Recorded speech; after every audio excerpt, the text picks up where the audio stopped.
Gallardo, El presidente Lula, profe. Riquelme, ¿eh? El presidente Lula habló también. El presidente Lula, muy bien. ¿Quién más? Nuestro presidente también habló, profe. El presidente de la Argentina, muy bien. ¿Quién más?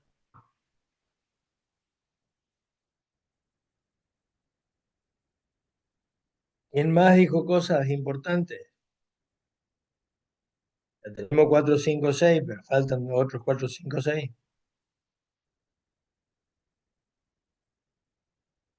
Nadie dijo ni hizo nada. Le Tina también habló, comentamos profe. el lunes pasado lo que estaba pasando en ese momento, que después se consolidó, se concretó.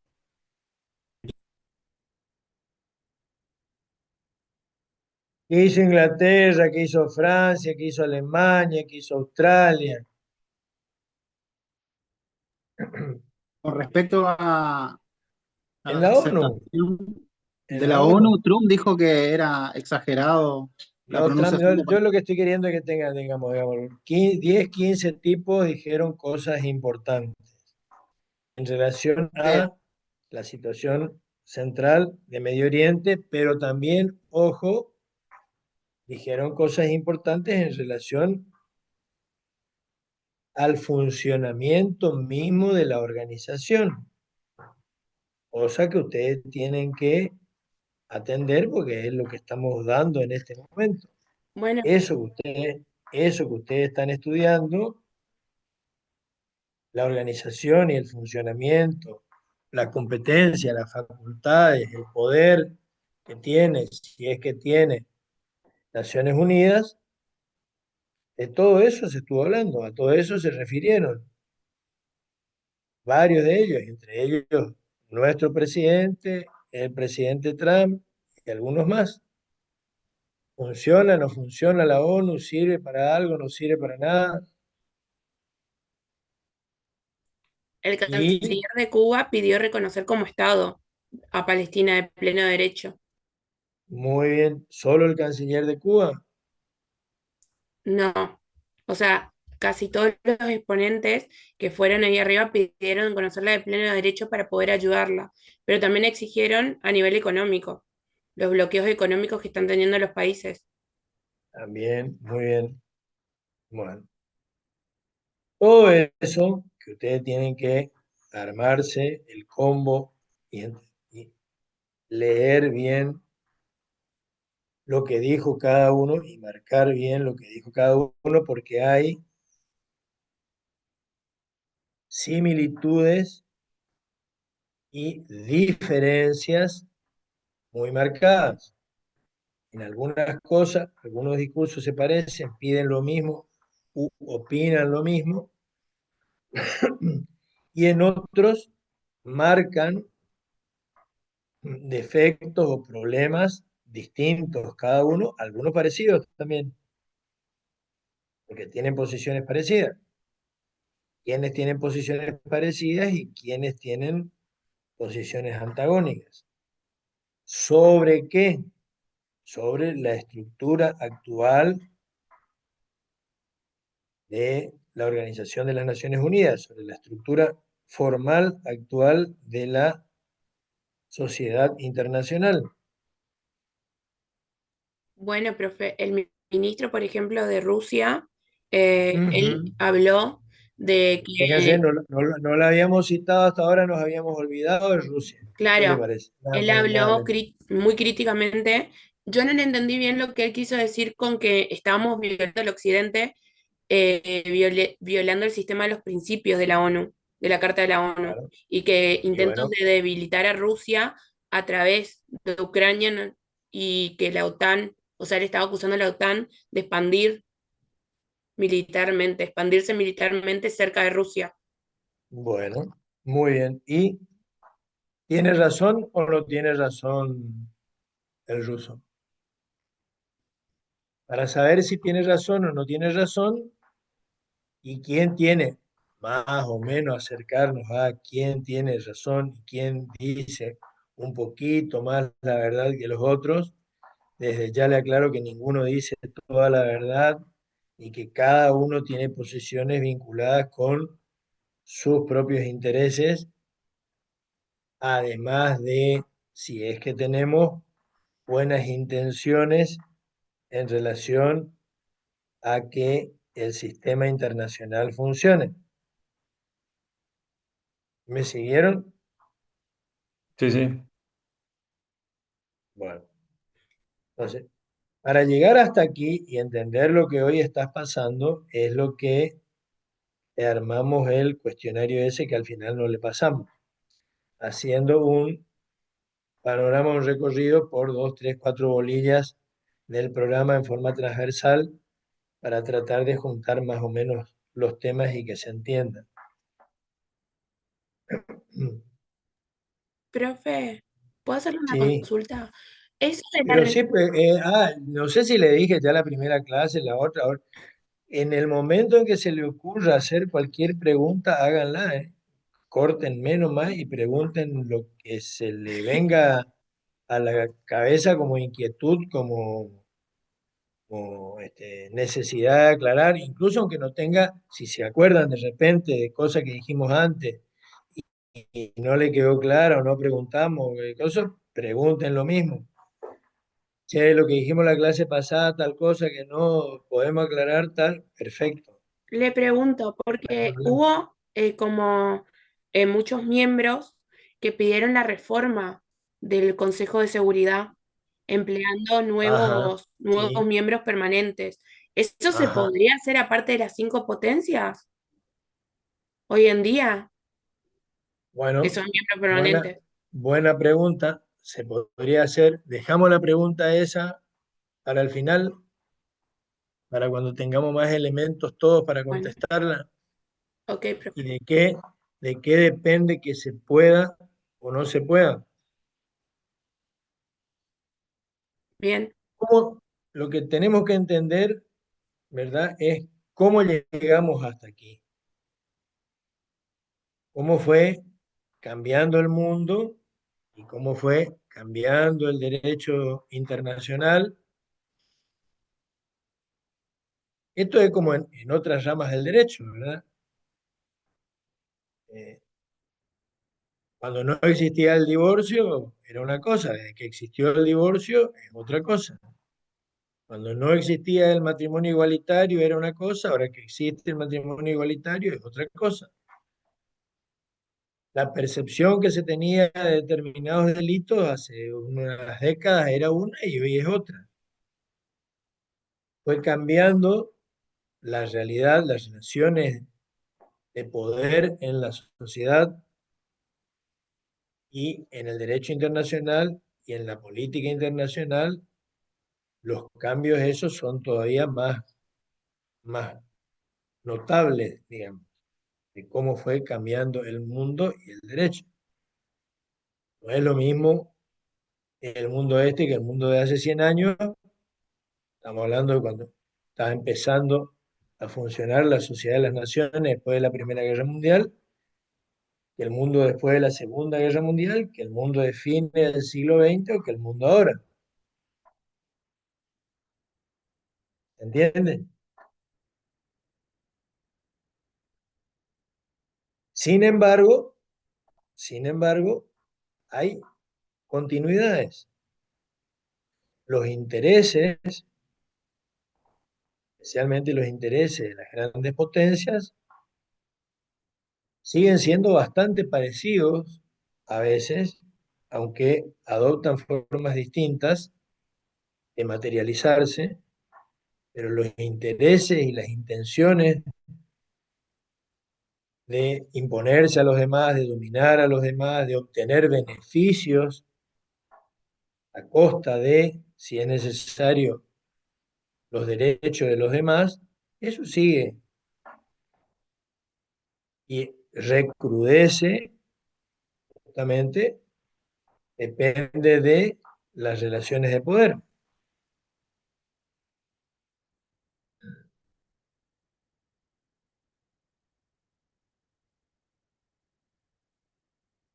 ¿Vieron?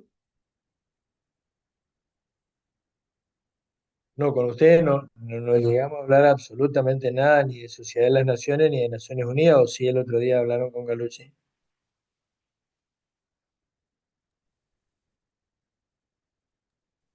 hablaron ya, hablamos en este curso de la Sociedad de las Naciones y de Naciones Unidas.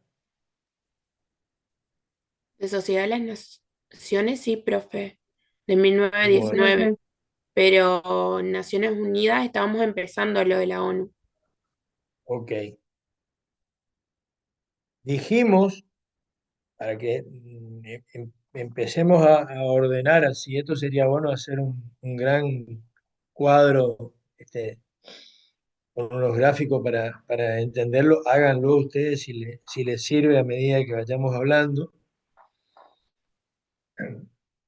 ¿Cuál fue la primera organización mundial de carácter universal que existió en la historia? En la historia, desde Adán y Eva hasta ahora.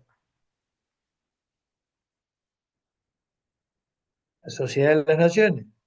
Tuvimos que llegar, fíjense, a 1920, a casi 2000 años de historia, 2000 después de Cristo, para que el mundo se decidiera a organizar una sociedad que reúna, como decía el punto 14 de Wilson, a todos los estados grandes y pequeños. Eso antes no había existido. Piensen, el mundo anduvo entre guerras, conquistas, matanzas, etcétera, etcétera, durante todos los siglos anteriores y nunca se había creado una organización con la intención de que esa organización sirviera para, como objetivo más ambicioso, impedir las guerras,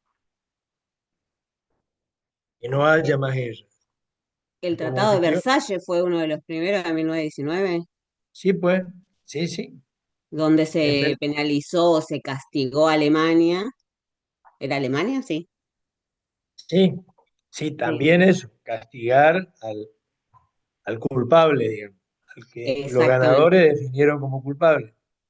Sí, Pero, pero más que ir hacia el pasado, de cara al futuro, digamos, armemos una sociedad de todos los estados que trate de impedir las guerras. Esto la primera vez que se hace es con la Sociedad de las Naciones. Hasta entonces, ¿qué había pasado? Que es lo que ustedes tienen que repasar y estudiar bien para contestar las preguntas de ese examen. Hay una continuidad que tienen que entender. El desarrollo de los grandes imperios europeos a partir de la Edad Moderna, a partir del descubrimiento de América. Arrancamos ahí para repasar este periodo de la historia. A partir del descubrimiento de América, ¿qué pasa? Lo que creo que ya hablamos en la clase pasada. Las potencias europeas empiezan una carrera para quedarse con la parte que podía cada una más grande del mundo. Primero España y Portugal, después se le suman Inglaterra, Francia, Holanda, Bélgica, muy tarde Alemania. Conquistan primero América, se reparten América. Portugal y España, América del Sur, España, Francia, Inglaterra, el Caribe, Centroamérica, Francia e Inglaterra disputan el continente, la parte este del continente de América del Norte, porque el oeste era todo español, acuérdense. Después vamos a ver cómo el último imperio en crearse, ya con otra estructura, ¿cuál fue? ¿O cuál es? Le dije, la historia esta comienza con la expansión de los imperios europeos.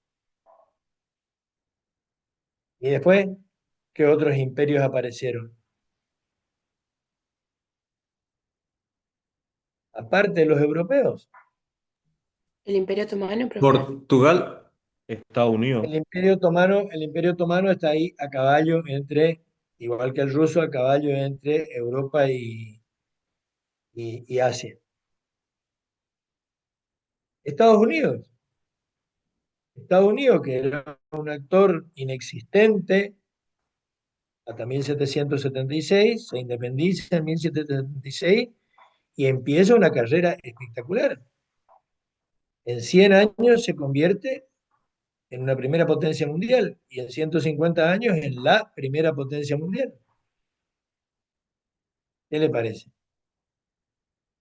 Y ojo, en Oriente, mucho después, un siglo después, 1871, a partir de la llamada Revolución Meiji, Japón también se convierte en un actor importantísimo de la política internacional. Ahora, todo este combo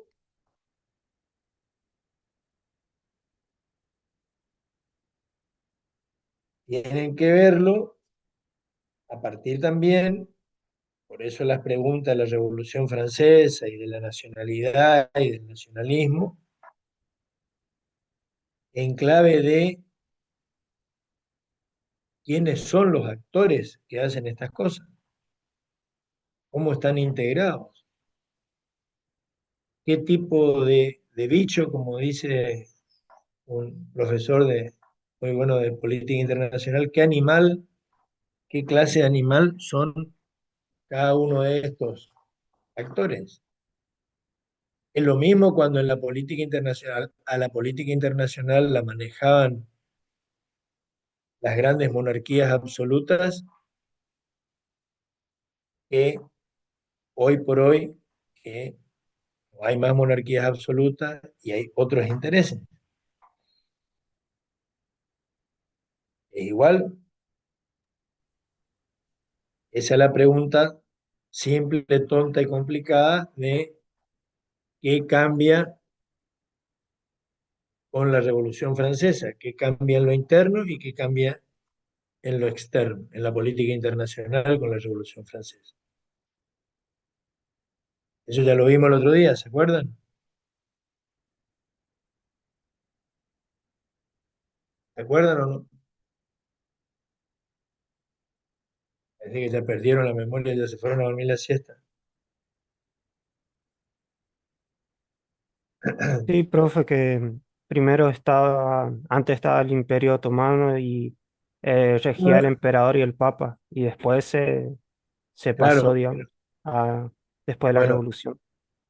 pero en lo interno, ¿qué cambió con la Revolución Francesa? El sistema político, digamos, El sistema político. ¿Y cómo cambió? Cambió el Y pa- titular de la soberanía. ¿Quién era el soberano? El pueblo, profe. El- una vez que vino la revolución, el pueblo adquirió la soberanía. Dijo, el rey ya no es más el soberano. Y creo que ya estuvimos hablando de esto el otro día con ustedes. De ser los reyes, los monarcas absolutos, los que hacían la política internacional, o sea, quien hacía la guerra, firmaba el tratado de paz, aceptaba los cambios territoriales, el rey. O sea, fue el fin ¿cómo se dice esto? Del absolutismo, y ahí nace la El, soberanía, el fin del absolutismo y nace el principio de la soberanía popular. soberanía. Bien. Muy bien, le cortamos la cabeza al rey. ¿Y qué cambio produce eso a nivel internacional y qué problemas, si quieren, entre comillas, o sáquenle la comilla, empieza a haber con este cambio de paradigma?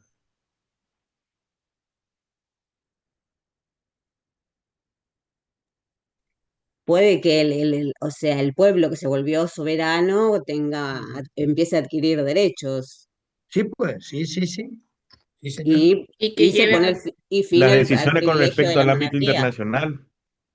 Bueno, pero ¿y Y hablamos de esto el otro día, ¿o no? No recuerdo.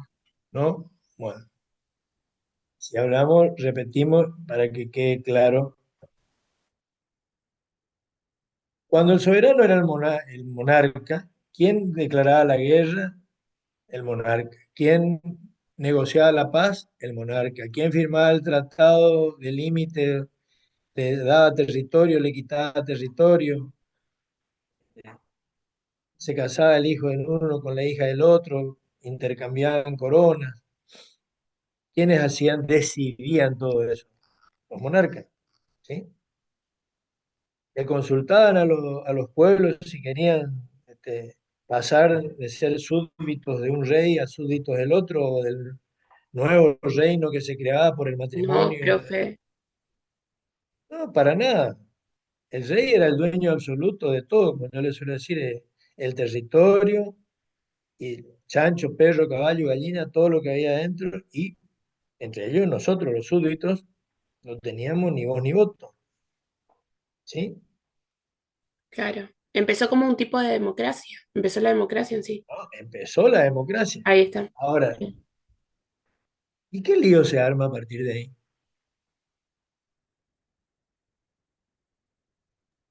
Que todos los pueblos dependientes del reinado se querían liberar. Sí, pues bueno, se España. liberaron, pero yo el puntito en el que quiero siempre hincho para que le pongan atención, que a veces no nos damos cuenta, porque todos defendemos la democracia, qué lindo la democracia, todo, el poder está en el pueblo, es el pueblo el que decide, La participación del pueblo. la participación del pueblo, El todo surgimiento maravilloso. del Estado, profe, y nación. El Estado ya existía, Ujú. pero existía un Estado que era Absolutista. gobernado por el monarca absoluto. El Estado era propiedad del señor rey, que hacía con el territorio del Estado, con las personas que vivían dentro del Estado, con todo lo que había dentro del Estado, lo que a él se le cantaba. ¿Sí? Que le daba el cuero, no le daba el cuero, si tenía arma, no tenía arma, tenía plata, no tenía plata. Todo eso era problema del rey. Ganaba, perdía, empataba, problema del rey. Ahora no. Ahora decimos, la nación es la soberana. ¿Y qué líos se empiezan a armar? La Cuando expansión revolucionaria, no, sí, revolucionarias. no, quiero, por ahí es difícil. Las relaciones internacionales, profe, hay Ah, una incógnita sobre quién decide, sobre la y quién por ahí organiza. es eso. Cuando era el rey, era el rey. Ahora, somos la nación francesa. ¿Y quiénes somos la nación francesa? ¿Hasta dónde llega la nación francesa? ¿Cuántos somos los franceses y dónde empiezan los no franceses? Porque cuando era el rey el que decidía, el rey decía, este de aquí para acá es francés, el resto me importa tres cominos. Y agarro otro pedazo de territorio y todos esos son súbditos míos y a embromarse. Ahora no, ahora somos los franceses.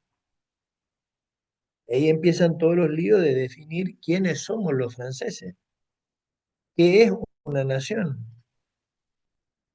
quiénes somos parte de la nación y quiénes somos los que como parte de la nación tenemos derecho a decidir el destino de la nación. Y lo que yo quiero es que ustedes se hagan la línea del tiempo y vean qué estamos discutiendo en Gaza.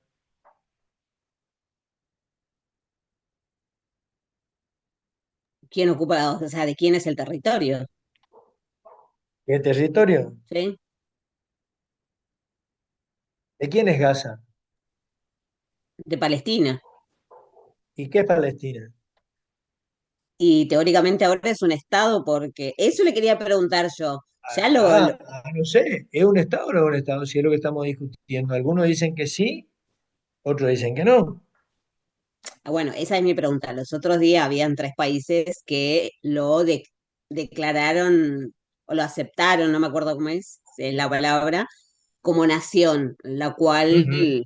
esos Como nación países no, como eran nación aliados no, de como Israel. nación, ahora como Estado, ¿verdad? Lo que le están como Estado reconociendo independiente. como Estado. Exactamente. Bueno, Ahora, ¿lo ahora, reconocieron ya como Estado dentro de la pues, ONU? no, dentro Estados de la Unidos, ONU, por ejemplo, no lo reconoce. No, Estados Unidos dentro, no. dentro de la ONU no, pero una de las cosas que van a tener que aprender de memoria es qué se necesita para ser miembro de la ONU, cómo se accede a la categoría de miembro de la ONU. A esa categoría todavía Palestina no puede llegar. ¿Por qué? Y le digo, le doy la respuesta y después ustedes busquen toda la historia. Por el veto de Estados Unidos en el Consejo de Seguridad. Pero volvamos al territorio y por eso es lo que quiero que, para llegar hasta aquí y definir quién tiene razón, si es que podemos, quién representa al pueblo palestino. Otro problema. Claro, hoy en día, o sea, La nación palestina, sin duda, después estudian qué es una nación, qué dijo Mancini, qué dijo Renan. Vamos a suponer que el pueblo palestino es una nación. ¿Y quién representa a la nación palestina? Jamás, jamás, jamás, jamás representa a la nación palestina. sí. Y Hezbollah ¿A Israel?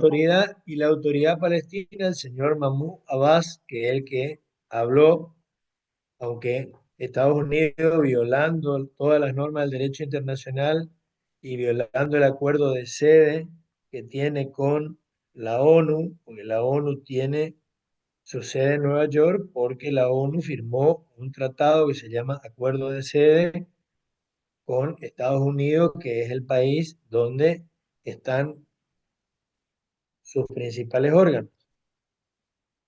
Y sin embargo, Estados Unidos no le dio la visa al señor Mahmoud Abbas, que es el jefe de la autoridad palestina, una de las autoridades que tiene el pueblo palestino, para entrar en persona y hablar en persona en la Asamblea General de las Naciones Unidas. Y averigüen ustedes cuántos estados le dijeron en la cara a Estados Unidos todo lo que habría que decirle. Pero ahí nomás ya le di tres nombres que pueden representar al pueblo palestino. ¿Con cuál de ellos negociamos? ¿Quién tiene la representación del pueblo palestino? ¿Quién puede decir que actúa en nombre del pueblo palestino?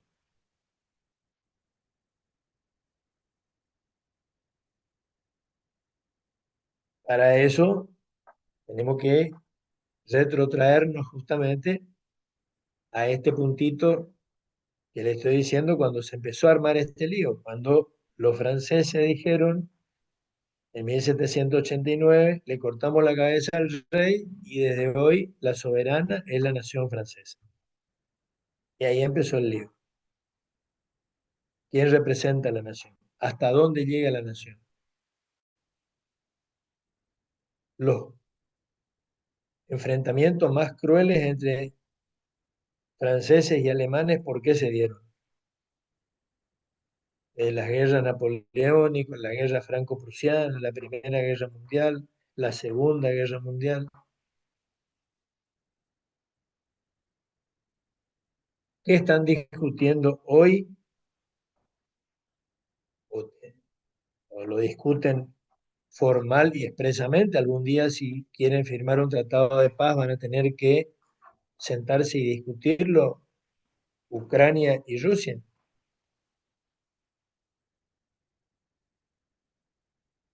¿Qué están discutiendo?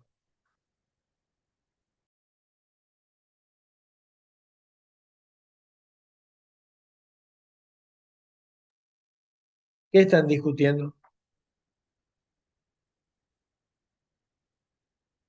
A ver, ¿quién estudió el conflicto entre Rusia y Ucrania?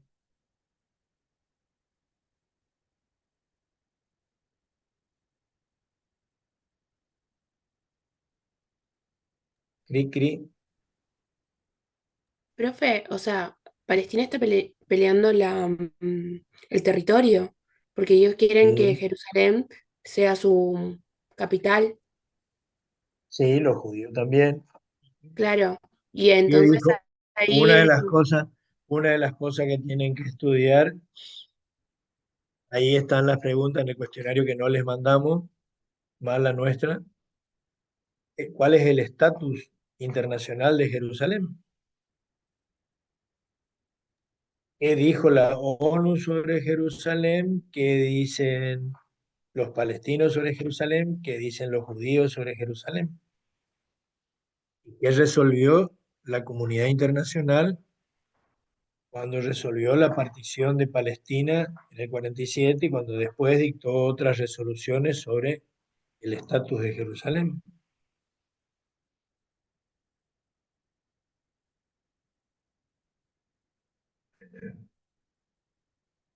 Les estoy complicando la vida, ¿eh? Tienen que ponerse a estudiar.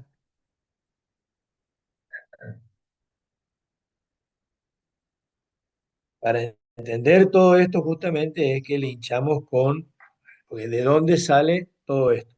¿De dónde sale la situación actual?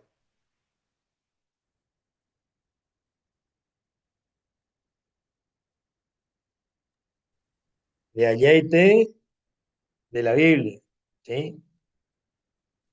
y bueno, eso es lo que el jefe del pueblo palestino, Mahmoud Abbas, es lo que dijo frente a la ONU, que ay, ¿cómo es? El antisemitismo, Ujú. o sea, que él repudiaba eso y de que jamás nunca podría ser gobernante de Palestina,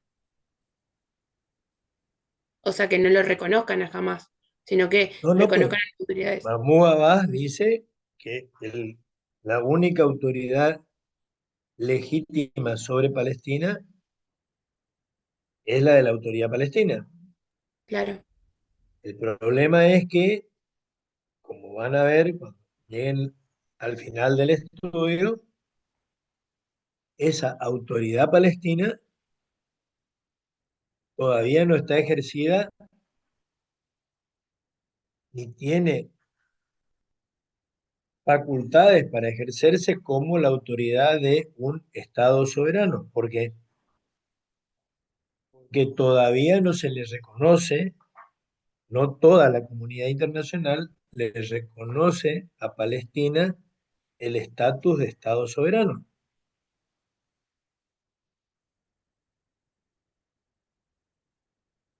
¿Se entiende o no? y sí, también por afinidad a Estados Mahmoud Unidos, Abbas, parece. el señor Mahmoud Abbas no es como el presidente de la Argentina, el presidente del Uruguay, el presidente de Estados Unidos. No es el presidente de un Estado soberano. Es la autoridad de una entidad que está tratando de ser un Estado soberano y que tiene serios problemas en lo interno, porque hay otros señores, en este caso los de Hamas, que dicen no, los representantes, los legítimos representantes del pueblo palestino, por lo menos en Gaza, somos nosotros. Y en Cisjordania, que es la parte donde está la autoridad palestina, vieron, se tomaron el trabajo de buscar, mirar, para tratar de entender esto, un mapa de toda la zona palestina y de cómo se fue modificando el territorio a partir de la partición de Palestina en 1947, a partir de la famosa resolución 181 del 47. No, nunca, jamás. Bueno, Eso está en el cuestionario que les voy a pasar ahora. Sí o sí hay que seguir todo este proceso. Para seguir todo este proceso, de vuelta nosotros arrancamos con la Revolución Francesa. Hasta, digamos, para ser muy grosero y esquemático, ¿verdad? Hasta la Revolución Francesa, al mundo lo manejaban los reyes, las monarquías, los gobiernos absolutos, que hacían la guerra, hacían la paz, cambiaban los mapas, cambiaban la gente de un lado para otro sin problema. Cambiamos y empieza a complicarse la vida cuando decimos no para la soberana en la nación. Y ahí empieza el tema de discernir justamente en cada caso quiénes somos parte de una nación y quiénes somos los que, sintiéndonos parte de esa nación, estamos legitimados para representar a esa nación y tomar decisiones en nombre de esa nación. Pequeño problema.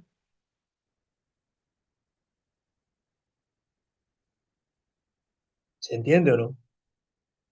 Por eso es muy importante, insistimos, hinchamos con el tema del principio de las nacionalidades de Mancini. El otro día creo que hablamos de esto. ¿Sí o no?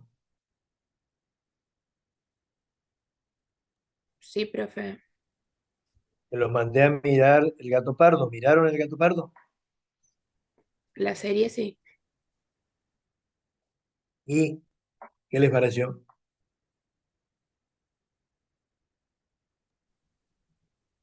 Yo desde mi punto de vista puedo decir de que, por ejemplo, había mucho de lo familiar, se concentraba la política mucho en el hombre y también de que o sea, no la hija, sino que el hombre, cualquier sobrino, todo, tenga que manejar la política y cómo el sobrino le iba manejando al gato pardo diciéndole, mirá, te tenés que mover por estas aguas como yo me estoy moviendo y no por lo que te están diciendo tus viejos amigos.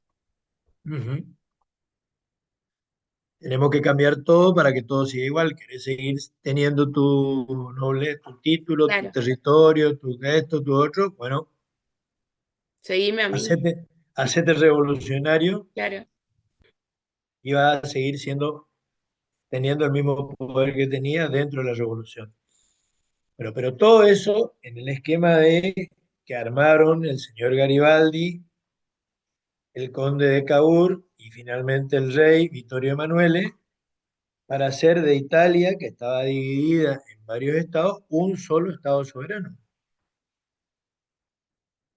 que pasó después por varias vicisitudes políticas, pero que desde 1861 se convirtió en una unidad política.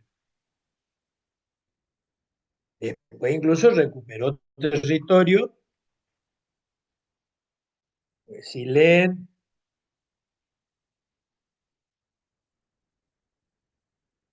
leyeron los 14 puntos de Wilson,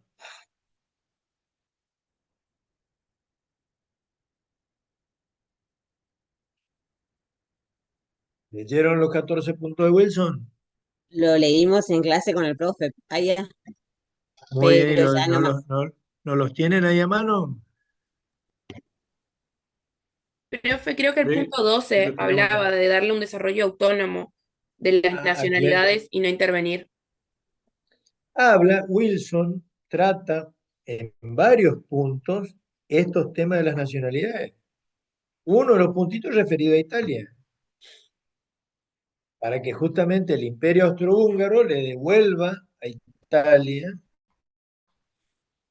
o le reconozca a Italia la soberanía sobre territorios italianos que tenía ocupados el imperio austrohúngaro. Toda la zona noreste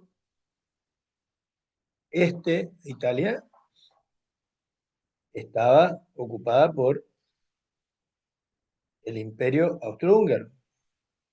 Además, hay mucha gente, seguramente, a ver, Florinda no, Goya no, Ina no, Guineo.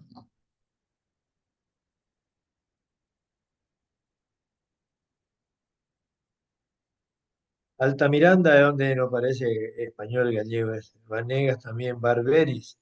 ¿Barberis de qué origen es La el verdad, apellido? profe, ¿Eh? creo que es español, pero nunca investigué ¿Español? mucho Ah, sobre ¿cómo mi lo va a apellido. investigar? Pasa que somos pocos y Y bueno, y averigüe pues de dónde vinieron sus abuelos, sus tatarabuelos. ¿No hay chetano acá?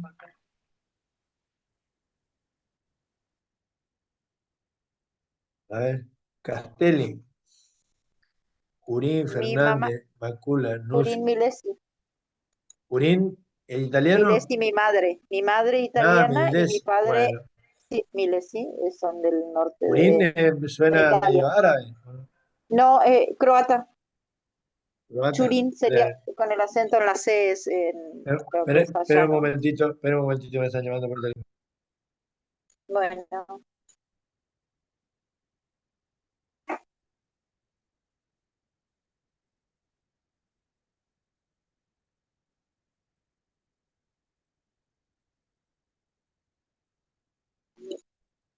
recién pude ingresar, doctor, no tenía internet y Espere, no. 5 minutos de recreo que me avisan que dejé prendidas las luces de la camioneta. Me voy a quedar sin batería.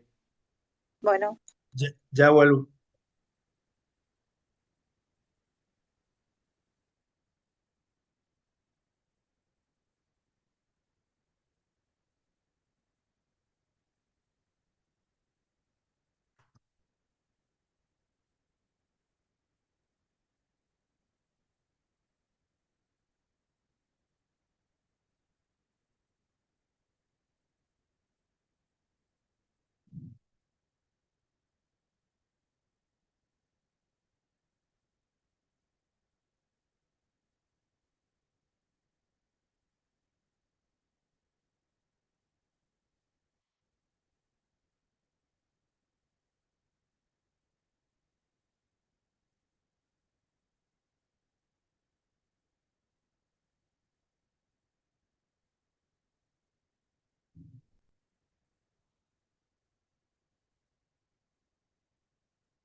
Bueno, M aquí de vuelta.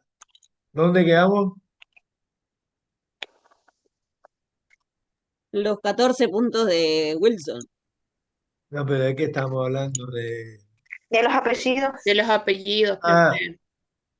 os cuento porque ahí en el Chaco ustedes tienen un montón de inmigrantes italianos justamente que vienen de esa zona. Sí, ¿Por qué Puerto Tirol se llama Puerto Tirol? así que no tengo idea. Pues supongo nomás, pregúntenle a algún amigo tirolense Tirolense. que vinieron inmigrantes del Tirol justamente, del Tirol del Sur, el Alto Adigio. Hay dos Tiroles, un Tirol austríaco y un Tirol italiano. Claro, yo sé que hay dos tiros, sí, eso sí. Bueno, bien, eso todo era lo que ahora es Tirol del Sur, el Alto Adigio, en el norte de Italia, era del Imperio Austrohúngaro, hasta 1918-19, que justamente después de la Primera Guerra, esa es parte de lo que dice uno de los puntos de Wilson de reconocerle a la población italiana del Imperio Austrohúngaro, etcétera, etcétera. Varios de los puntos de Wilson, si ustedes le prestan atención, están referidos a reivindicaciones nacionalistas, a reconocerle el derecho a la autodeterminación a los pueblos, a los italianos del Imperio Austrohúngaro, a los otros pueblos que estaban sometidos al Imperio Austrohúngaro, a las nacionalidades árabes dentro del Imperio Otomano, lo mismo que los ingleses, vía el señor Lawrence de Arabia, le había prometido a los árabes y que no le cumplieron. O sea, en el esquema de la a ver, participación de Estados Unidos en la Primera Guerra, lo mismo que en la Carta del Atlántico, está la decisión política de Estados Unidos, y compárenla de nuevo con la situación actual, de cambiar el mapa del mundo. ¿Qué quería Estados Unidos? Petróleo. Terminar con el poder de las potencias coloniales. Cuando habla de mares abiertos y de abrir la navegación y el comercio internacional, ¿contra quién está o a quién le está apuntando? A los árabes, No, pues, no, ¿no? los árabes eran al imperio inglés y a los franceses. De nuevo, Bueno, fíjense, ya tienen un punto de controversia hoy en día, ¿no? Con el tema de tomar a Palestina como Estado, como han declarado los franceses y todo eso. toda esa, toda esa, este, toda posición de Estados Unidos, ustedes la tienen que mirar siempre desde varios puntos de vista. Primero, de quién lo dice dentro de Estados Unidos y qué posición política tiene el personaje en cuestión. Sí, No es lo mismo que lo diga un demócrata, que lo diga un republicano, que lo diga el senador Bernie Sanders, que es el único socialista que hay en Estados Unidos, y después los intereses geopolíticos de Estados Unidos, interpretados también por el presidente de turno o por el líder político al que se trate, ¿verdad? Una cosa es la idea que tenía del rol de Estados Unidos en el mundo el expresidente Biden y otra cosa es la que tiene el presidente Trump. Pero volviendo a la época histórica de la que estamos hablando, Estados Unidos, como justamente nueva potencia mundial y aspirante a ser la mayor potencia mundial, ¿qué quería? Lo mismo que creo que ya hablamos con ustedes también. ¿Quién nos ayudó a nosotros a independizarnos de España? ¿Y los ingleses? Los ingleses. ¿Para qué? Para el libre comercio, para comerciar Para directamente. comerciar libremente con los... No nos pudieron dominar y colonizar y hacernos parte del imperio inglés por la fuerza. Entonces dijeron, aprovechemos que estos muchachos son rebeldes, quieren ser libres, que sean libres y vamos a hacer negocio con ellos.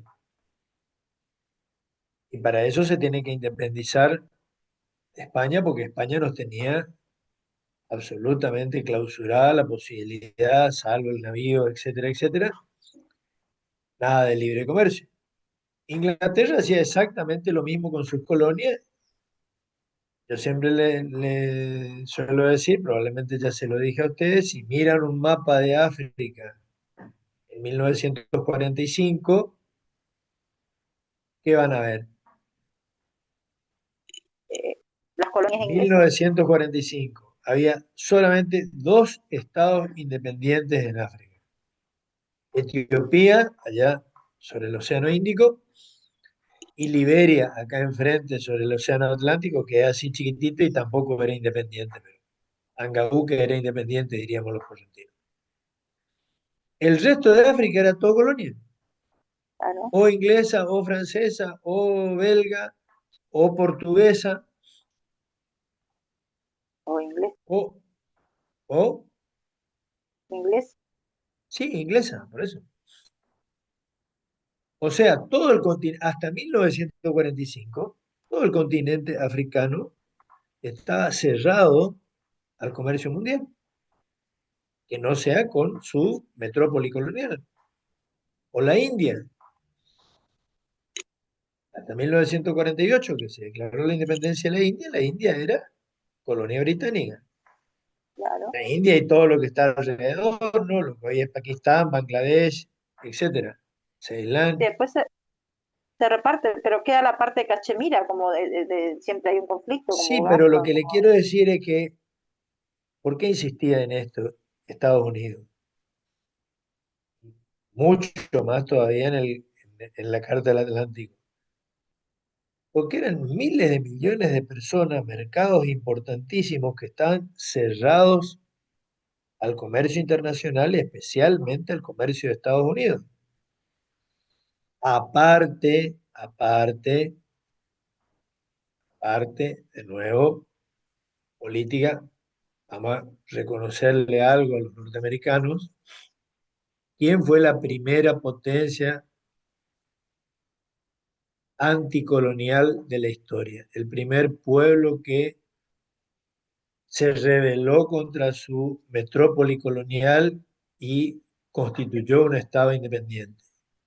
Estados Unidos. Estados Unidos.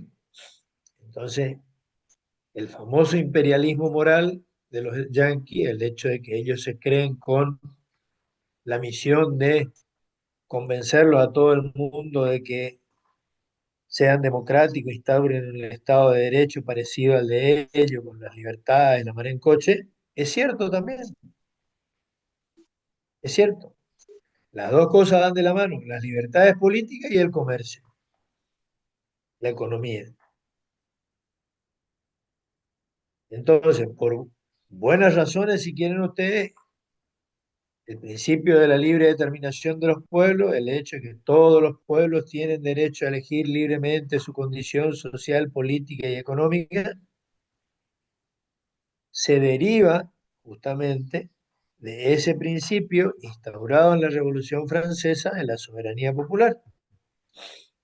Es la nación, el pueblo, la nación, el que tiene derecho a definir su condición social, política y económica, si quiere ser independiente o si quiere asociarse, como lo hicieron todos los estados que conforman Estados Unidos, desde las 13 colonias originarias, hicieron el pacto confederal, hasta todos los demás que se fueron sumando después a medida que fue creciendo Estados Unidos, a las buenas y a las malas, decidieron integrar esa formación política. Cada uno con historias diferentes. Después pueden hacer un trabajito de cómo creció Estados Unidos, de las 13 colonias que obtuvieron la independencia en 1776 hasta lo que es hoy Estados Unidos.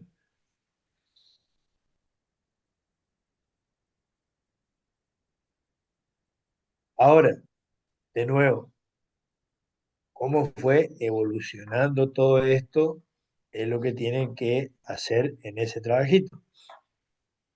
Ir viendo cómo, y siempre teniendo como norte, entender finalmente lo que está pasando en Medio Oriente, que es una consecuencia de justamente el nacimiento de la teoría de las nacionalidades, de los nacionalismos en Europa, el antisemitismo que empezó a florecer y que hizo que los judíos que convivían más o menos armónicamente en cada uno de estos territorios hasta el siglo XVIII, desde mediados y segunda mitad del siglo XIX empezaron a ser perseguidos en muchos de ellos. Por eso es lo que Theodor Herzl dice lo que dice justamente cuando promueve el sionismo, cuando promueve la creación de un Estado judío. Yo le pregunto, profesor, ¿por qué se cree que tanta cosa contra Israel, ¿no? Contra los judíos? ¿Es algo natural que se da o es por qué razón tanta Tanto persecución? antisemitismo. eh, No, son Porque no hay cosas. una gran mayoría, no, tampoco es como para que la mitad del mundo sea judío, ¿no? Lo que pasa es que es un fenómeno muy complejo. Este trabajo apunta a que ustedes superficialmente vayan entendiendo algunas cosas y después sigan investigando. El antisemitismo en Europa en la segunda mitad del siglo XIX tuvo su origen, digamos, en la presencia cada vez más notoria e importante de la comunidad judía en cada uno de los estados. Ujú. Uno tiene normalmente la idea equivocada de que el único lugar en el que hubo una persecución fenomenal contra los judíos fue en la Alemania de Hitler, cosa que es cierta, pero la persecución, por ejemplo, que hacían los zares en Rusia contra los judíos fue peor, o la de los franceses, Francia. Uno de los casos emblemáticos que tienen que investigarlo, que promovió justamente y fortaleció el sionismo, fue el caso Dreyfus. ¿Alguno conoce, se acuerda, escuchó, leyó el caso Dreyfus? ¿No? ¿No le suena? Tiene que ver justamente, recién estuvimos hablando de la guerra franco-prusiana, la guerra que el imperio alemán que se estaba formando le ganó a Francia y se quedó en 1871 con Alsacia y Lorena. Dreyfus era un oficial francés de origen judío, al que se lo acusó, puro antisemita nomás de la aristocracia francesa, de traicionar a Francia y venderle secretos militares a Alemania. Incluso fue destituido y se salvó entre los indios de ser fusilado. Después se investigó el famoso caso Dreyfus, un novelista y abogado francés, a lo mejor lo dieron nombrar y busquen ahí, anoten, lean, Yo acuso, J'accuse, Émile Zola. Él lo defendió a Dreyfus, y finalmente, después de años, se logró probar la inocencia de Dreyfus y Dreyfus fue reivindicado. Pero siempre se lo toma como un paradigma del antisemitismo presente en las sociedades europeas, y que es lo que justamente plantea el señor Herz. Herz dice, es inútil que sigamos tratando de este clima que había en Europa, en la Europa del siglo XIX, es inútil que sigamos tratando y haciendo esfuerzos para asimilarnos cada vez más, dejando de ser judíos, porque es inútil. Lo que tenemos que hacer es construir un Estado judío donde los judíos puedan, todos los judíos que quieran, puedan ir y desarrollarse libremente como una nación judía.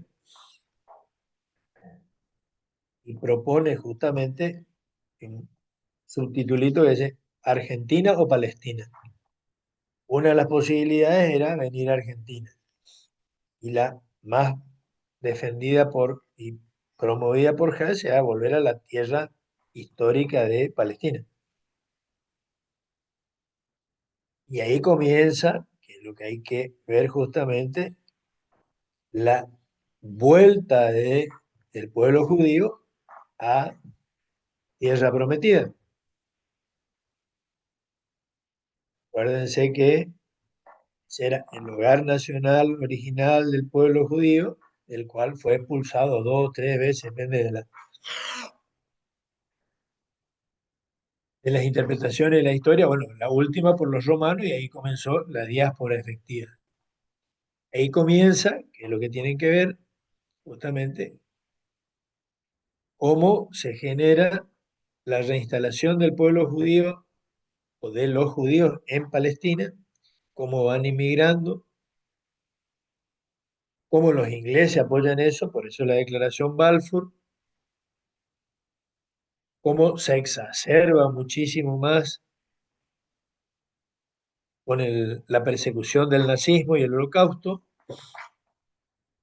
al punto que incluso Inglaterra, y hay todos los desencuentros entre la dirigencia judía y la dirigencia inglesa, bloquean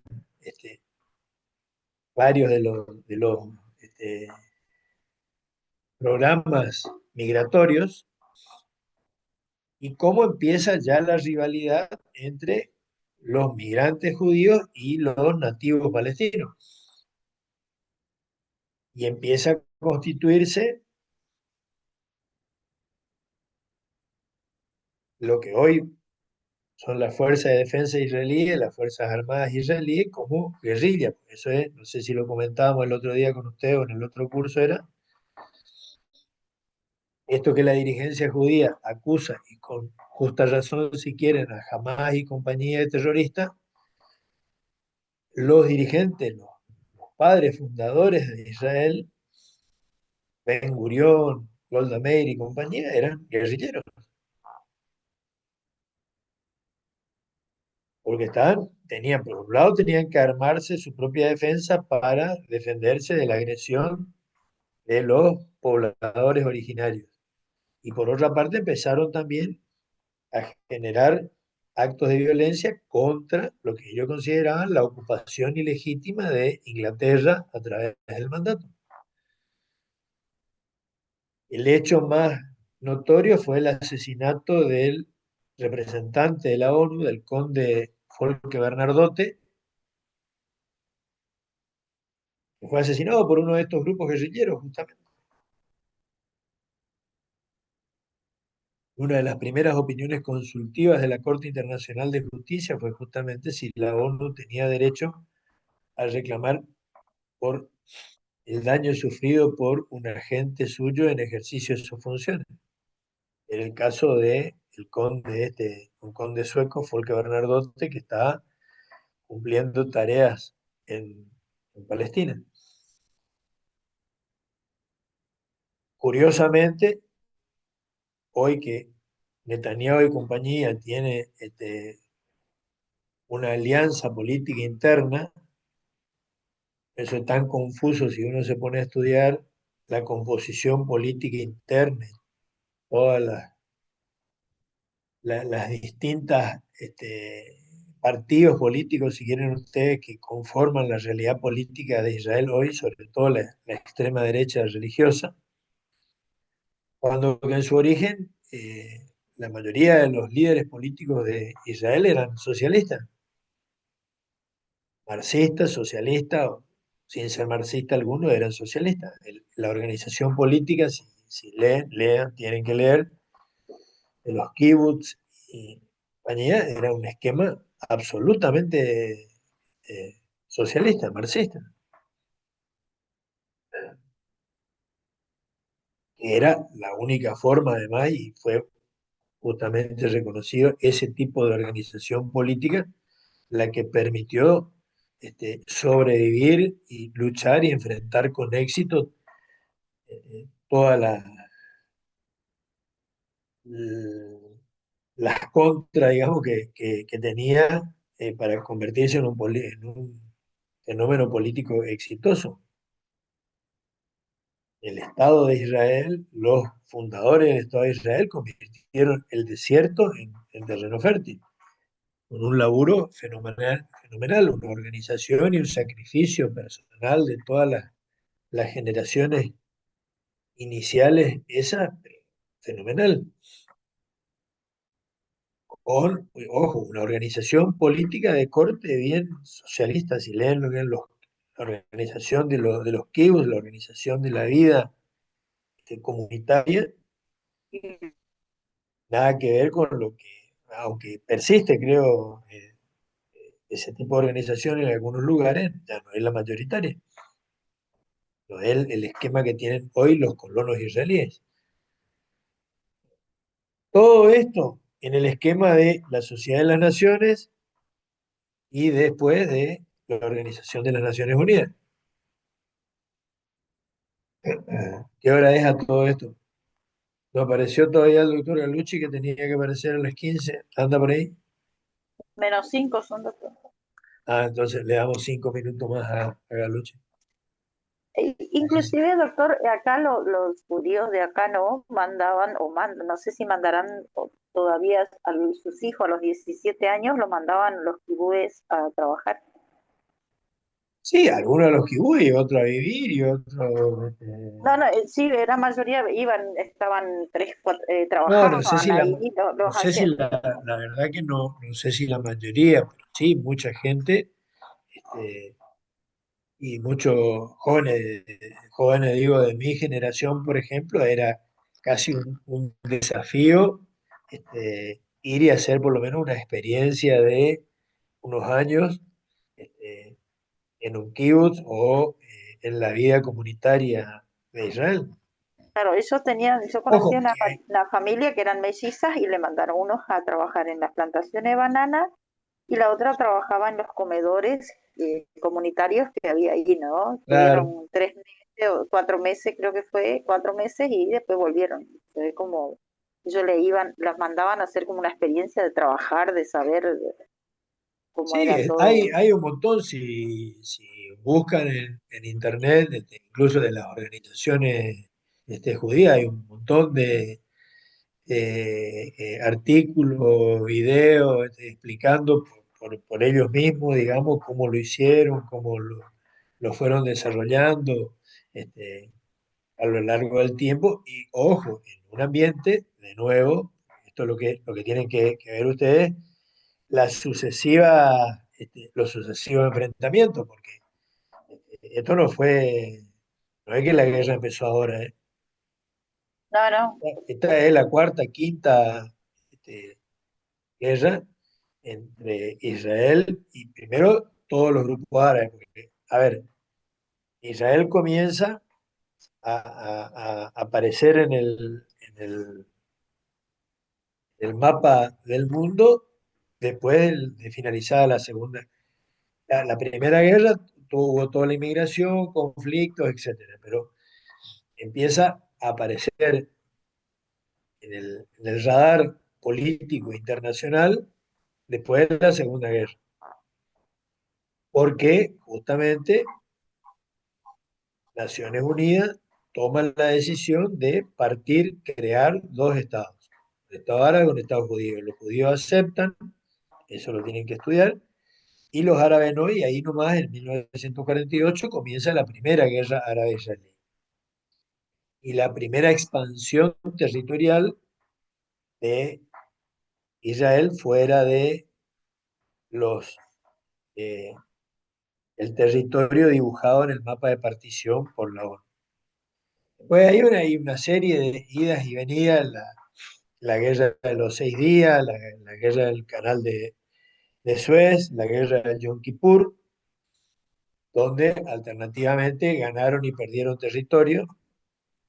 Y después viene toda la década de los 90, con acuerdos de paz muy importantes, fundamentalmente, pues, por el lado, si los, eh, judíos armaron sus grupos guerrilleros, las Haganá y el Stern y compañía, que terminaron convirtiéndose en las FDI, la Fuerza de Defensa Israelí, las Fuerzas Armadas de Israel, y los árabes también. El grupo árabe más importante, originario de los palestinos, mejor dicho, fue Al-Fatah, un grupo cuyo jefe fue, debe sonar, y tienen que estudiar justamente Yasser Arafat. Yasser Arafat, después de ser terrorista, guerrillero, ¿no?, termina justamente asistiendo a una famosa reunión de la Asamblea General de las Naciones Unidas, proponiendo la paz, una famosa escena donde dice: traigo una rama de olivo en una mano y un fusil en la otra. Ustedes van a decidir cuál de los dos voy a usar. Y termina firmando los famosos acuerdos que empezaron en Madrid, terminaron en Camp David, en Oslo. Eso tienen que ver justamente. Y primero con Anwar el-Sadat, después con Yasser Arafat, y ver el precio de los que hacen la paz. ¿Qué le pasó a Anwar el-Sadat y qué le pasó a Isaac Rabin?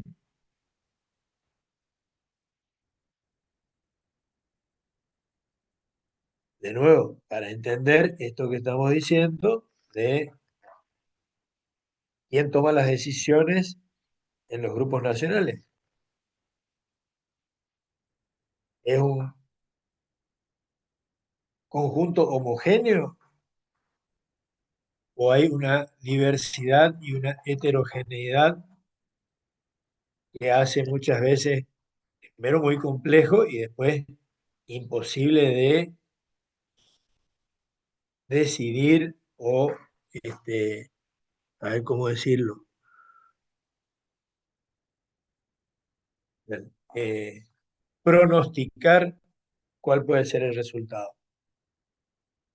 Que depende justamente de cómo evolucionan las relaciones de fuerza interna, quiénes son los personajes que aparecen y que se tornan exitosos o no.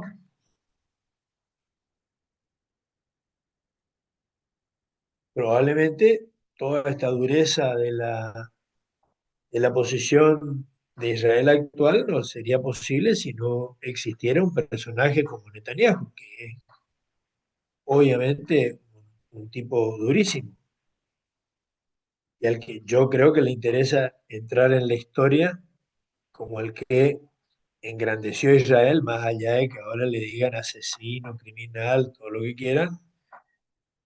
Él seguramente debe pensar que dentro de 100 años, 200 años, su nombre va a quedar escrito en la historia de Israel como el que logró tal cosa. Como Estados Unidos, como que quiere hacer la paz, no sé si va a lograr la paz. Los dos están en esa posición. ¿Sí? Si ustedes escuchan, leen las declaraciones de Trump, verdaderamente hay que seguirlas en los próximos días. Es como, Porque ha cambiado un poco No, pues cambia todos los días. Sí, sí, sí, Ya ¿no? todos los O sea, días, así como lo odiaba a Lula, no había nadie más repugnante y odioso que Lula, y ayer, anteayer descubrió que Peine resulta que es simpático y que puedo negociar con él. no era tan negro. No era tan brasilero.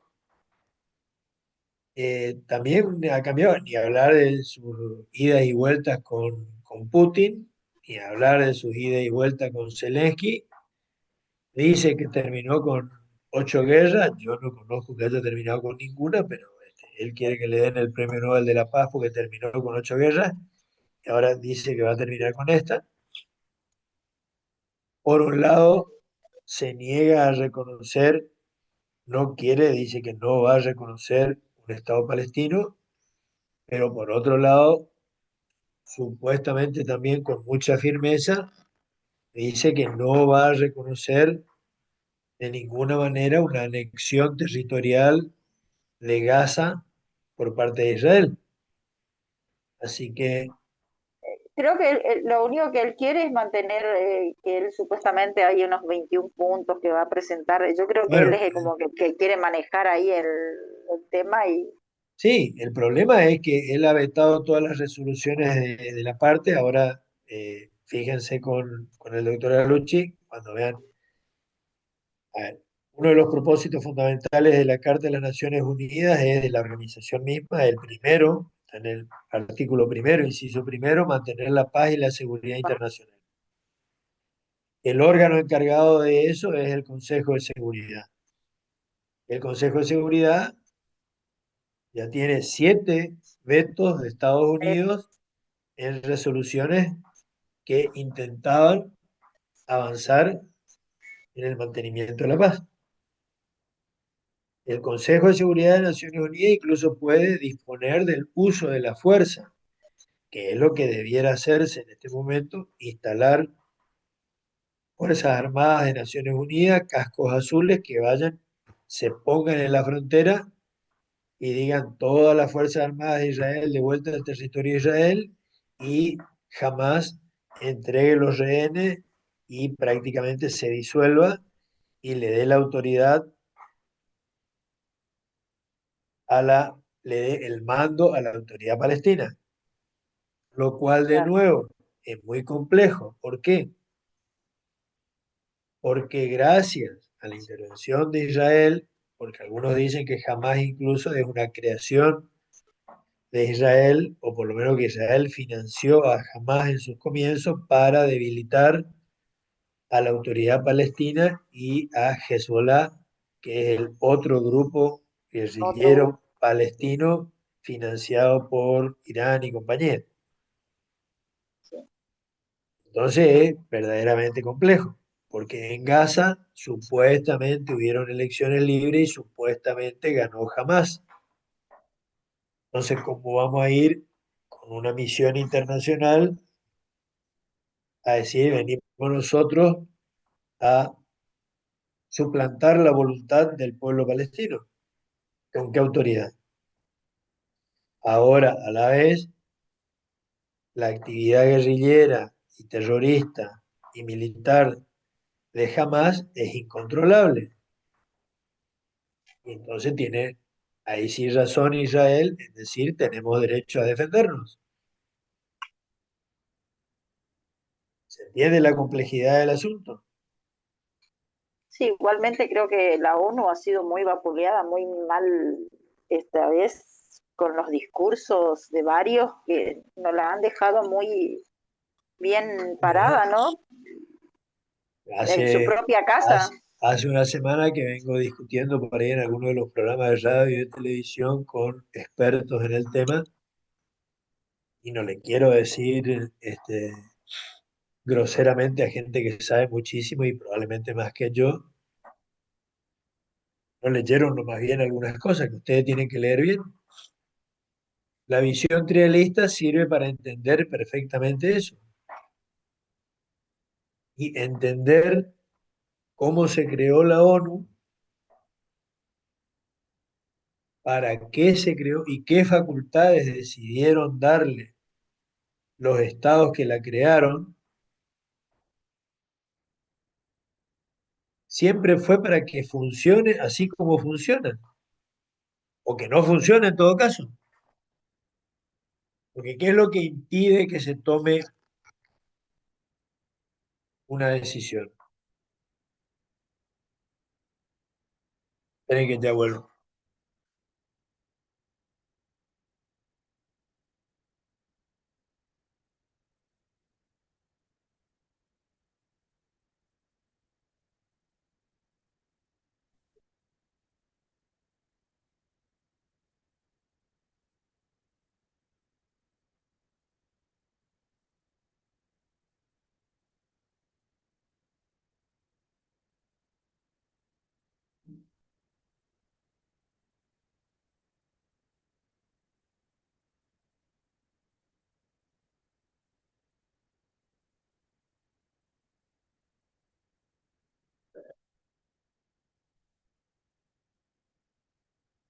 Pregunta de examen, ¿qué se impide que se tome qué impide que se tome una decisión? Los 5 miembros permanentes. El veto de un miembro permanente, en este caso Estados Unidos. Ahora, ¿eso es porque la organización no funciona?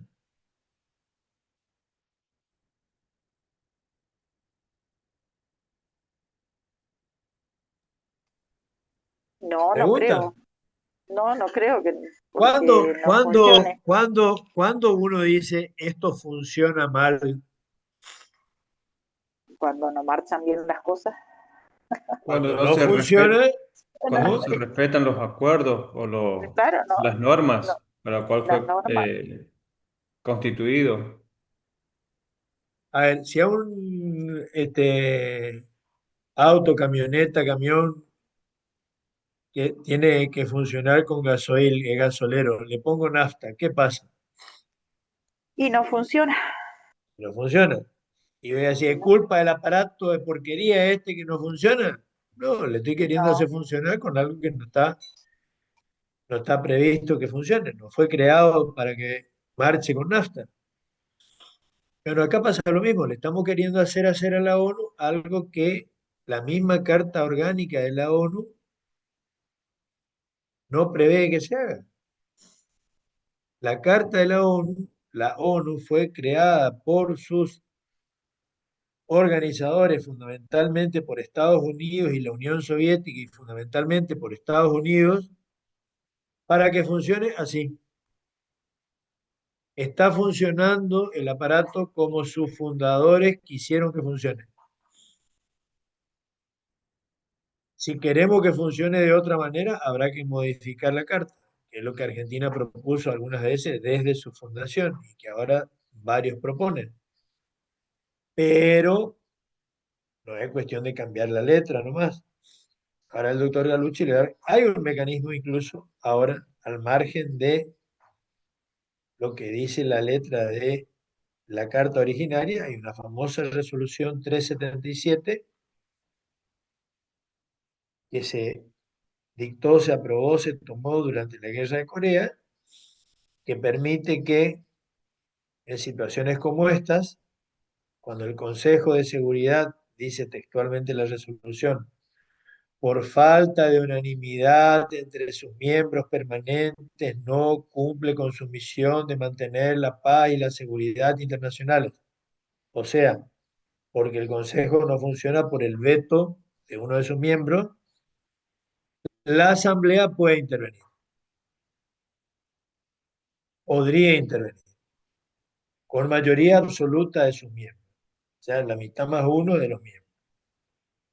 Pero ahora, es cuestión de votar nomás,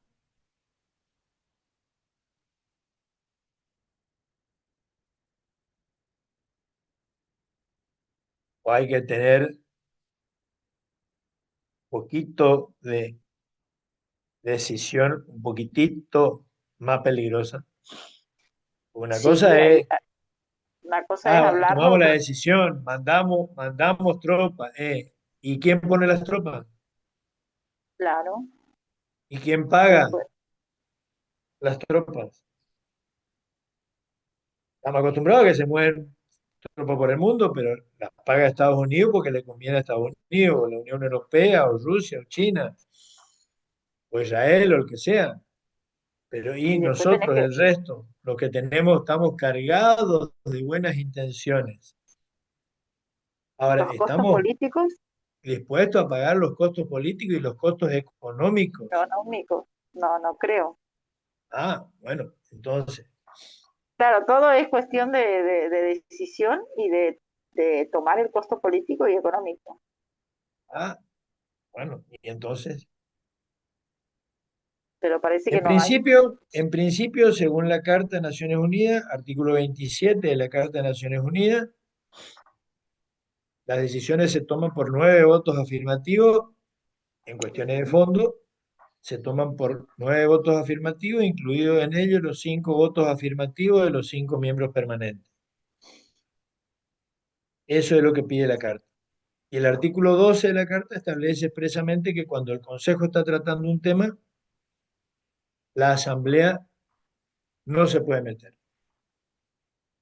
Sin embargo, esta resolución que yo le digo, la resolución 377 del año 1950 de la Asamblea General, resolvió que si el Consejo de Seguridad era la guerra de Corea, Corea del Norte invadió Corea del Sur, se quería frenar la guerra, sancionar a China que apoyaba a Corea del Norte, y la Unión Soviética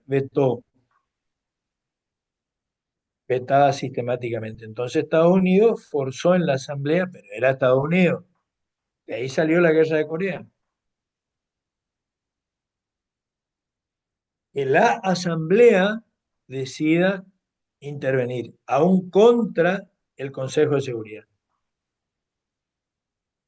Pero para eso hay que tener la decisión de la mitad más uno de los miembros de la Asamblea y después el que pone la plata, ojo, y el que pone la sangre. Que tenemos que Ah, mandar tropas. Ah, tenemos que mandar tropas y en una de esas mandamos nuestros soldados y en una de esas los matan. O como cuando mandamos las fragatas a la guerra del Golfo, en una de esas al tiempo tenemos el atentado de la AMIA, el atentado de la embajada. No es gratis. Algún tarado cree que es gratis, que puede apoyarlo a uno, apoyarlo a otro sin costo político. No existe eso. Puede lamentablemente tardar no. más, puede tardar más, puede tardar menos. Algún día te la van a cobrar. Profe, pero hoy también se ve mucho que, o sea, no solo a nivel socioeconómico, sino que los países que están en guerra ocupan mucho la tecnología. Entonces, con los Bueno, drones y todo eso, están tratando de salvaguardar la vida de una parte, pero están matando a gente inocente también. bueno, es que ese es el drama, el verdadero drama es que el ejército de Israel está produciendo un verdadero genocidio, ¿no? Y está cometiendo varios de los crímenes de guerra, que es la otra parte que tenemos que estudiar, en la que también Crímenes la de guerra. humanidad, después de la Segunda Guerra Mundial, hemos avanzado espectacularmente a partir de los crímenes, de los juicios de Nuremberg y de Tokio, ¿verdad? Se fue gestando el derecho internacional humanitario, lo que antes llamábamos derecho de la guerra, hasta que se crearon tribunales especiales en varios casos, en la ex Yugoslavia, en Ruanda, En hasta la que en ex el... Yugoslavia, sí. Han ido, han sido muchos genocidas, han sido Sí, pues han sido capturados condenados, sí, pues, y condenados, ¿sí? sí, sí, en Mladic, Milosevic, compañía. Milos, La Corte Penal Internacional se creó finalmente en 1998. claro, Como creo que ya dijimos, en el Estatuto de la Corte Penal Internacional están establecidos, todos están tipificados, ya dieron penal 2 ustedes,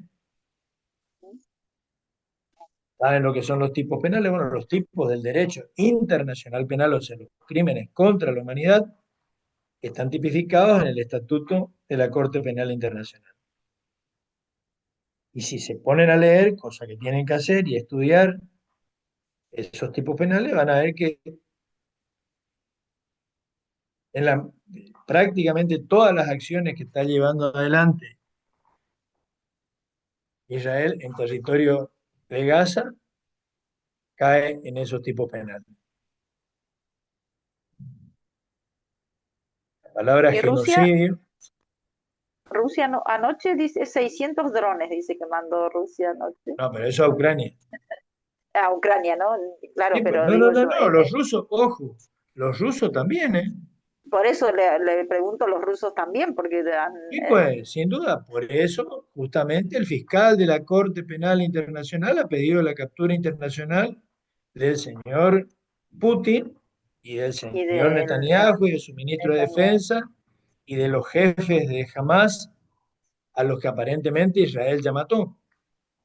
No se sabe, pero la Corte Penal pidió la captura de los jefes de Hamas también Sí, sí. y de Netanyahu, y en este momento no me acuerdo cómo se llamaba su ministro, se llama su ministro de Defensa.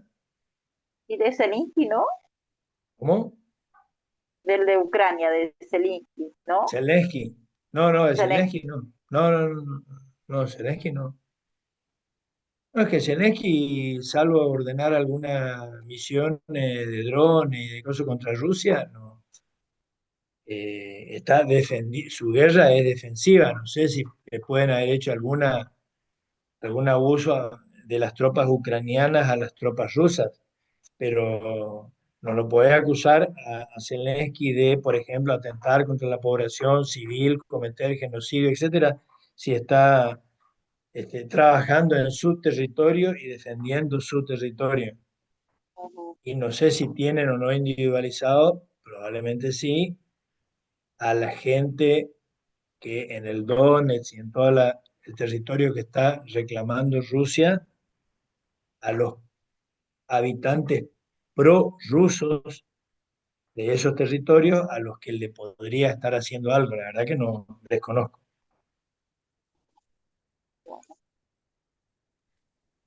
Bueno, Profe, qué se sabe de la vida del doctor Galucci? ¿Sabe No dónde sé anda si Galucci? Está preparando el almuerzo, capaz. ay no. Bueno, No, pues si teníamos clase hasta la una nomás, después de la una tuvo que haber venido, pudo haber almorzado, pudo haber hecho una siesta, Disculpe, profesor. ¿sí? Alfonso de la extensión Goya. No lo quise interrumpir en la clase. Me conecté justo Alfonso, después de la asistencia. bueno, Alfonso de Goya. Profe Entonces, Sotelo, Lucía, Goya. Bien, acá están apareciendo los goyanos de a poco. Silva Luis, profe. Curín, Regina. Curín también, Alfonso, no me Osvaldo, conecté. Ramón. ¿Y quién más? Curín, Sotelo, Lucía de Goya. Telo Lucía de Goya. Muy bien, Curín presente. y de Almada Carmen de Posadas. Posadas. Pérez de a uno, de a uno, de a uno. ¿Quién más? Silva Luis de esquina, profe. ¿Quién? Silva Luis. Esquina. Silva Luis Alfredo. Extensión Castelli, Curín, Artelli, Curín. pero yo soy de Saespeña. Ah, No, bueno. no soy de Curín Castelli. Magdalena Ramona, presente. Sí, señor. Sí. ¿De dónde? Saespeña. ¿Sabes Peña? No tengo esa Peña. Claro, no, no, estoy en la extensión Castelli, pero yo estoy, vivo acá en Saespeña. No, no le vamos a plantear ningún problema de nacionalidad. No, por Bueno, ahora y Almada Carmen de Posadas, con, profe. con algún huichito va. Desármese nomás, le aceptamos tranquilamente. Figura como Bueno, Castelli. Perdón, muy bien. ¿quién? Almada Carmen De de Posadas. Yo soy de Ramos Posada. Mejía, pero bueno, estoy en Posadas. También. Ah, bueno. Yo, profe, Almada Carmen. Sí. ¿Quién Alcaraz, más? profe, ¿De Alcaraz, dónde? de extensión Clorinda. De Clorinda Alcaraz, María Sí, Alejandra. así Muy bien. es. Gómez Aide de Posadas también.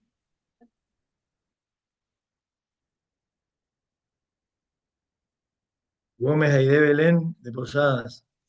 Muy Sí. bien. ¿Alguien más?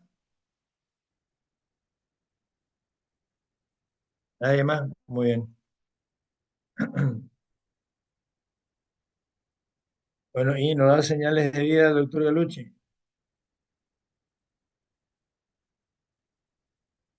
¿Va a seguir durmiendo para ese entonces? Le vamos a mandar un dron. Ay, profe. ¿Por qué, profe? ¿Cómo? No. Claro, un dron, pero en lugar de que lleve un misil o algo, eso le mandamos con un... Con una alarma. No, no, no, no, no, con un... ¿Cómo se llama eso para Una jugar carnaval? notificación, Para jugar carnaval. Que se aprieta que sale agua. una regadera, una manguera. ¿Qué? No, la manguera no, pues. ¿Cómo se llama eso con lo que se juega que era un pomo?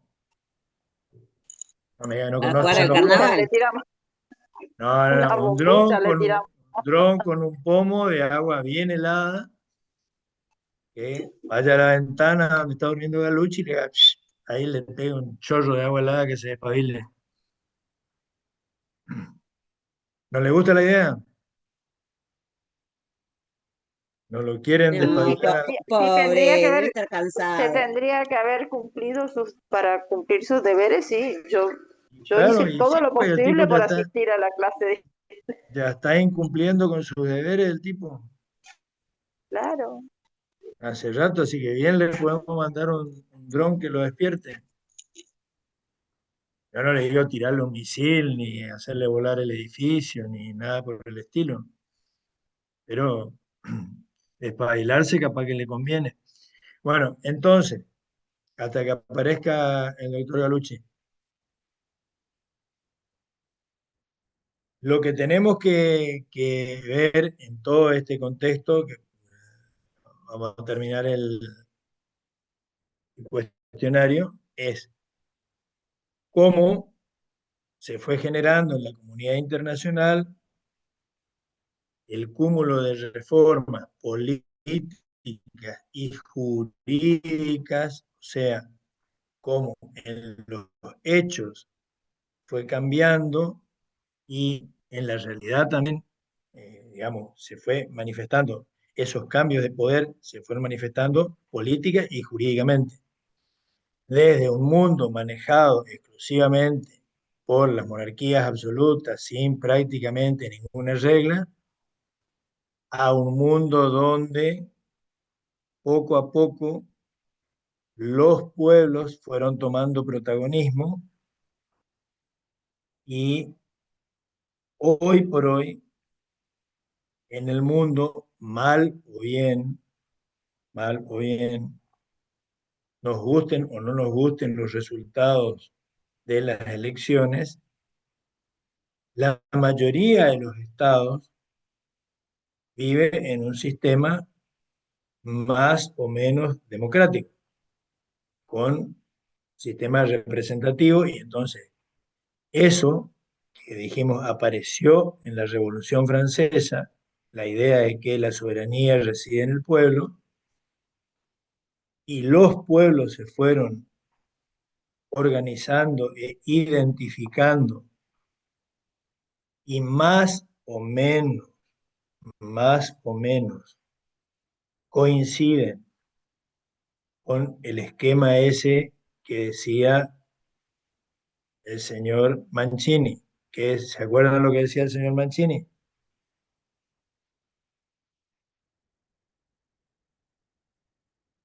¿Qué decía Mancini?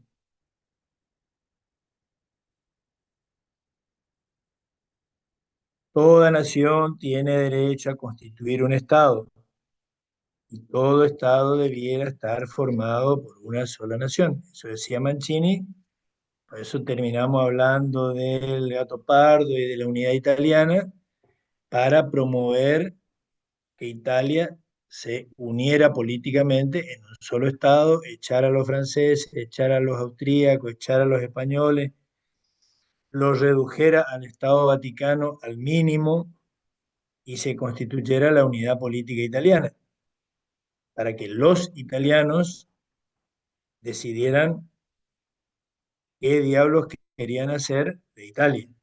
¿Sí? Ese proceso, parecido en definitiva, si quieren ustedes, al nuestro. ¿De dónde sale la Argentina esta de hoy?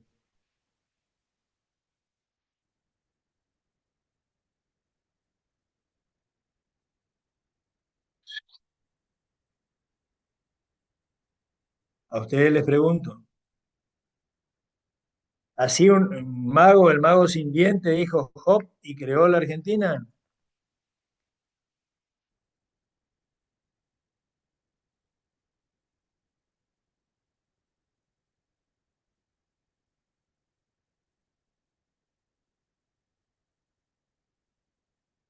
El Nadie sabe de dónde salió la descubrimiento de Argentina. América, profe, ¿Eh? los españoles. Bueno, comenzó con el descubrimiento de América la historia, pero para hacerla corta, ya esto que hoy es la República Argentina, ¿cuándo la creamos? Cuando nos independizamos de España. Apenas nos independizamos de España, en 1816 ya creamos la Argentina esta. No, con el correr del tiempo, profe. ¿Y qué hicimos entre 1816 y cuando creamos realmente esto que tenemos hoy como Estado argentino? Fue un Abogados. proceso, profe. Pero ¿cuándo creamos esto? Después de la Revolución de Mayo. No, pues, definitivamente, cuando le Con la dimos Después de la forma a Constitución, Segunda profe. Guerra, después de la Segunda Guerra. Con nuestra Constitución. en la Constitución de De 1853, 1853. ahí arrancamos con esto que hoy es el Estado argentino. ¿De dónde venimos antes? De todo lo que ustedes están diciendo. Si quieren arrancar con Colón, arrancar con los muchachos que vinieron acá, Mendoza, Garay, Gaboto, acá los correntinos. ¿Quién nos fundó a los correntinos? A Corriente Capital. No hay ningún. No, pues no hay correntino de capital acá en este coso. Don Juan Torre de Vera y Aragón. Bueno, nos independizamos, estuvimos peleándonos, nos agarramos a lanzazos, espadazos y compañía hasta 1853, unitarios, federales, etcétera, etcétera, y armamos esto que es el Estado argentino actual. Paralelamente, tenemos que averiguar después en otra bolilla qué pasó con nuestro territorio. Esto que hoy es la Argentina era parte de, ¿se acuerdan? El Virreinato del Río de la Plata, en la última etapa. ¿Sí? Y de eso que era el Virreinato del Río de la Plata salieron ¿cuántos estados diferentes?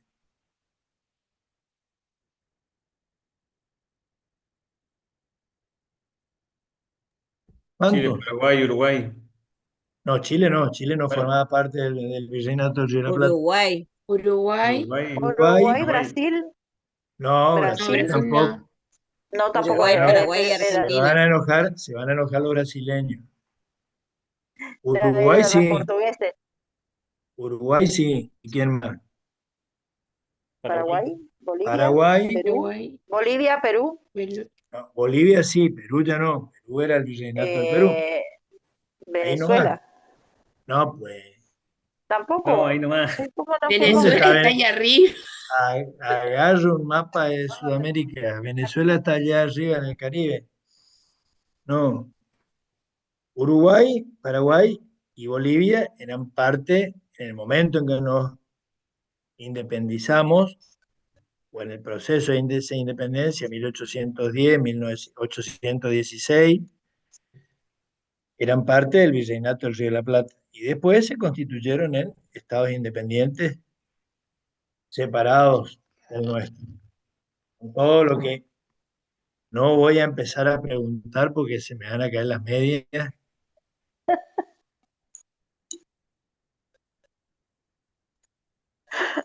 no es para risa, ¿eh? ¿Quién me cuenta rápidamente nuestras relaciones con el Uruguay, nuestras relaciones con el Paraguay, nuestras relaciones con Bolivia, etcétera, etcétera? La campaña de San Martín, la campaña de Bolívar, ¿se animan? El que en 10 minutos me cuenta eso, le pongo un 10. Profe, se le cae las medias en serio. Declaro desierto de inmediato el premio. No, esto venía a cuento de esto que hoy es la Argentina, es fruto de un proceso histórico determinado. Cada uno de los países, de los estados que componemos, los 193 estados que formamos parte de la ONU, tiene una historia más o menos parecida. Ninguno nació siendo lo que hoy es. Y ya le dije, uno de los procesos, ya cuando empezamos la clase, uno de los procesos más importantes que tienen que tener en cuenta como característica del siglo XX, de las transformaciones del derecho internacional y de la política internacional, es el proceso de descolonización. ¿Se acuerdan que hablamos de eso? Tampoco se acuerdan.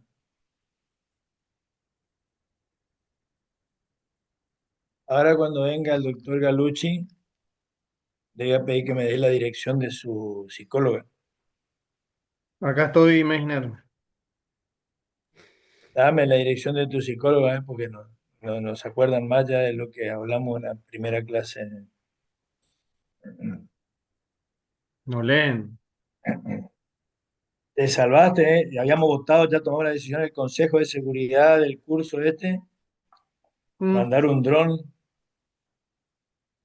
Votaron 2, profe. ¿El resto no?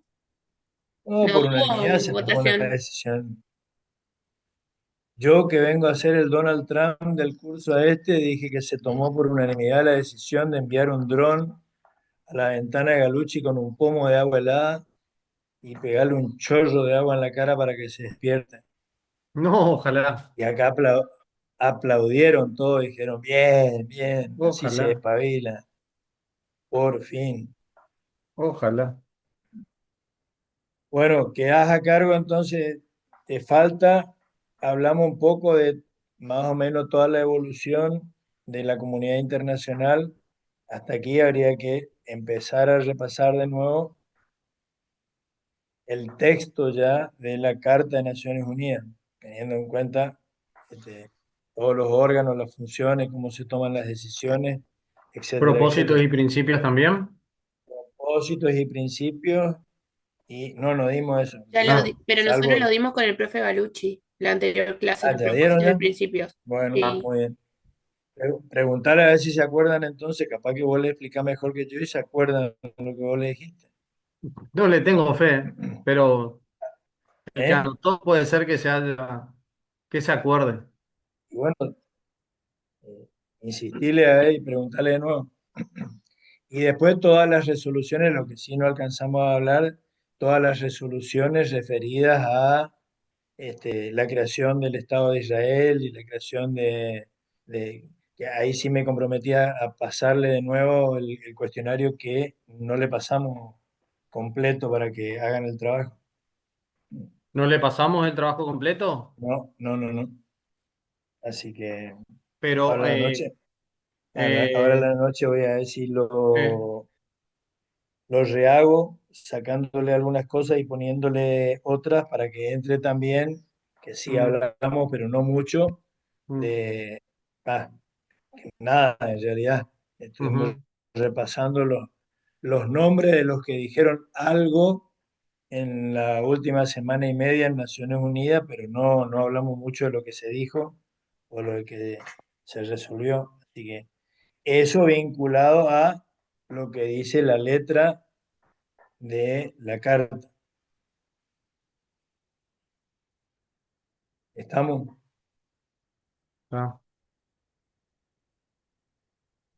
Bueno, muy bien. Los dejo en manos del doctor Galucci, entonces que se diviertan. Gracias, doctor. Gracias, doctor. Gracias, profe. Bueno, me esperan un momentito que voy a Gracias. Voy a buscar la Carta de Naciones Unidas, así comparto y leemos.